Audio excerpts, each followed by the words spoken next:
BJP ने शुरू किया सदस्यता अभियान, पीएम मोदी बने पहले सदस्य, 10 करोड़ लोगों को जोड़ने का लक्ष्य। प्रधानमंत्री नरेंद्र मोदी ने सोमवार को भारतीय जनता पार्टी बीजेपी के सदस्यता अभियान की शुरुआत की। जेपी नड्डा ने पीएम मोदी को पहली सदस्यता की पर्ची दी। बीजेपी का देश भर में 10 करोड़ नए कार्यकर्ता बनाने का लक्ष्य है। जेपी नड्डा ने कहा कि हम सब जानते हैं कि प्रधानमंत्री जी देश का प्रधान सेवक होने के नाते, 140 करोड़ देशवासियों के नेतृत्व करने के नाते प्रशासन की बारीकियों में दिन रात व्यस्त रहते हैं।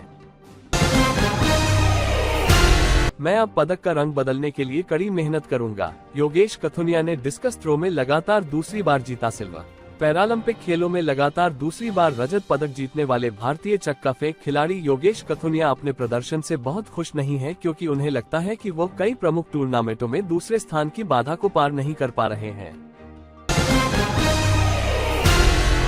कैबिनेट मीटिंग में सरकार ने लिए 7 बड़े फैसले, किसानों के आय बढ़ाने के लिए अहम प्रस्तावों को दी मंजूरी। केंद्रीय कैबिनेट की बैठक खत्म हो चुकी है। इसमें किसानों के कल्याण के लिए 7 महत्वपूर्ण फैसले लिए गए हैं, जो विशेष रूप से किसानों के लिए महत्वपूर्ण हैं। इस बैठक में कृषि क्षेत्र से जुड़े कई अहम निर्णय लिए गए हैं। केंद्रीय मंत्री अश्विनी वैष्णव ने बैठक के दौरान लिए गए फैसलों की जानकारी दी।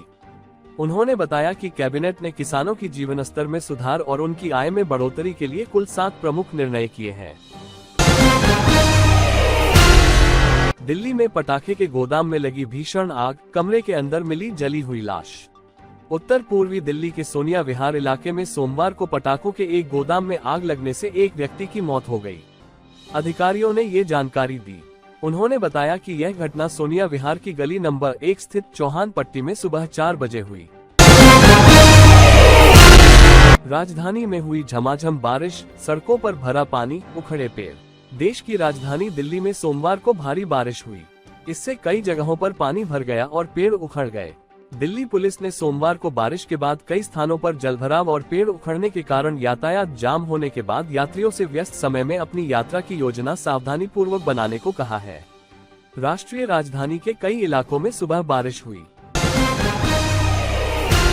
केंद्रीय मंत्री नितिन गडकरी बोले, राज्य के वित्त मंत्री फ्लेक्स फ्यूल वाहनों पर जीएसटी घटाकर 12% करने पर करे विचार।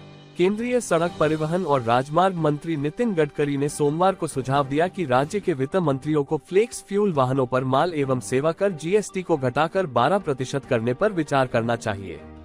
फ्लेक्स फ्यूल वाहन वे होते हैं जो एक से अधिक ईंधनों पर चल सकते हैं, जैसे कि पेट्रोल और एथेनॉल मिश्रित पेट्रोल। रुपए में मामूली गिरावट, शुरुआती कारोबार में 83.88 प्रति डॉलर पर पहुंचा। सोमवार को कच्चे तेल की कीमतों में उतार चढ़ाव के बीच रुपया शुरुआती कारोबार में अमेरिकी डॉलर के मुकाबले 3 पैसे गिरकर 83.88 पर आ गया। विदेशी मुद्रा कारोबारियों के अनुसार अंतर्राष्ट्रीय डॉलर और ब्रेंट कच्चे तेल की कीमतों में उतार चढ़ाव ने घरेलू मुद्रा पर दबाव डाला। शेयर बाजार, सेंसेक्स और निफ्टी रिकॉर्ड ऊंचाई पर पहुंचे। 2 सितंबर 2024 को भारतीय शेयर बाजार में हल्की बढ़त देखी गई। मंदी के बावजूद देश की आर्थिक वृद्धि प्रमुख अर्थव्यवस्थाओं से आगे निकलने के आंकड़ों से उत्साहित होकर भारतीय बेंचमार्क सूचकांक, सेंसेक्स और निफ्टी सोमवार को रिकॉर्ड ऊंचाई पर खुले। सप्ताहांत बिक्री आंकड़ों के बाद निवेशकों की नजर ऑटो शेयरों पर भी है।